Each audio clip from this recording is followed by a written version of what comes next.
বিনিয়োগ সম্মেলনে যোগ দিয়েছেন প্রধান উপদেষ্টা।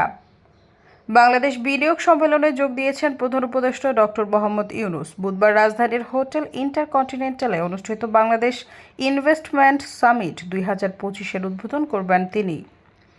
এদিন হোটেল ইন্টারকন্টিনেন্টালে বিজনেস সামিটের তৃতীয় দিনে স্টারলিংকের পরীক্ষামূলক ব্যবহার উদ্বোধন করবেন প্রধান উপদেষ্টা ডক্টর মোহাম্মদ ইউনূস। এ সময় বিদেশি বিনিয়োগ আকৃষ্ট করতে নেওয়া পদক্ষেপের কথা তুলে ধরবেন ডক্টর ইউনূস। সেই সঙ্গে আজ রাজধানীর হোটেল ইন্টারকন্টিনেন্টালে অনুষ্ঠিত বাংলাদেশ বিনিয়োগ সম্মেলনে অংশগ্রহণকারীরা এটি ব্যবহার করতে পারবেন। স্টারলিংকের ইন্টারনেট ব্যবহার করে সম্মেলনের কার্যক্রম সরাসরি সম্প্রচার করা হবে। 4 দিনব্যাপী বিজনেস সামিটের 2 দিনে ইতিমধ্যে চীন, কোরিয়া, সুইজারল্যান্ড, আমেরিকা সহ বেশ কয়েকটি দেশের ব্যবসায়ী প্রতিনিধিরা বিভিন্ন সেক্টরে বিনিয়োগের আগ্রহ প্রকাশ করেছে। এছাড়াও বাংলাদেশের অর্থনৈতিক উন্নয়নের জন্য কয়েকটি বিদেশি ব্যাংক ইতিমধ্যে লোনের প্রতিশ্রুতিও দিয়েছে। এর মধ্যে বিদেশি বিনিয়োগকারীদের জন্য অফিসিয়াল কার্যক্রম শিথিল ও জ্বালানি নীতি তৈরির ঘোষণা দিয়েছে সরকার।